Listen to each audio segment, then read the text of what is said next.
Prima corsa dal Savio di Cesena, una condizionata di minima per i 3 anni con in Silky Gentleman, pertanto solo la proposizione impone il fatto che la corsa debba essere apertissima.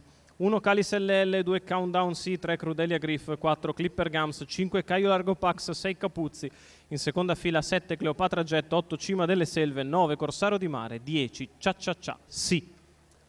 Autostart che entra in dirittura e se ne va. È veloce Clipper Gums che cerca di andare davanti sull'errore di Calice LL.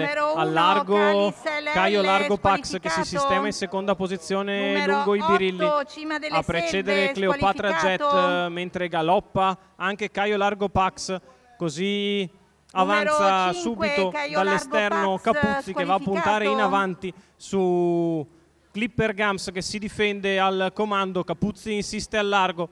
In terza posizione Countdown sì a precedere Cleopatra Jet, mentre prova a risalire all'esterno anche Cia Cia Cia sì.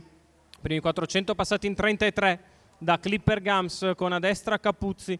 Passa in terza posizione Cia Cia Cia sì a precedere Countdown sì. Quindi Cleopatra Jet i 600 intanto con una frazione in 16 vanno via in 46,3. Davanti alle tribune in vantaggio Clipper Gums nei confronti di Capuzzi all'esterno lungo la corda Cia Cia Cia. Poi Cleopatra Jet che è andata a fare la seconda pariglia anticipando le mosse di Corsaro di Mare che chiude lungo i birilli. Countdown sì, sono rimasti in 6 a giocarsi la vittoria. 1-1-7 per sbaglia Clipper Gums nel punto dove aveva sbagliato in falsa partenza, passa a condurre così Capuzzi.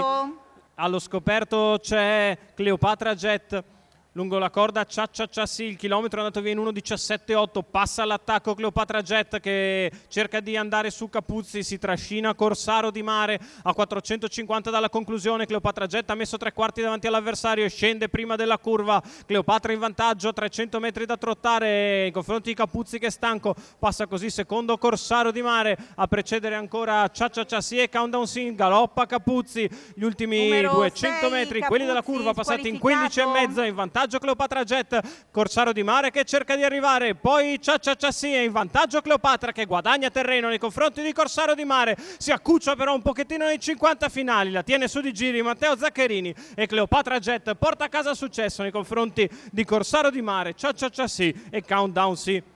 31,7 la chiusa, lenta la retta d'arrivo in poco meno di 16, 1:17,7 il ragguaglio cronometrico, ma tanto basta per rendere il primo successo in carriera a Cleopatra Jet. Matteo Zaccherini per Paolo Romanelli, colori di Remigio Defensa, il successo della figlia di Marajà e Pulcinella Jet che porta a casa un bel assunto, seppure in una corsa di minima si toglie la qualifica di Maiden.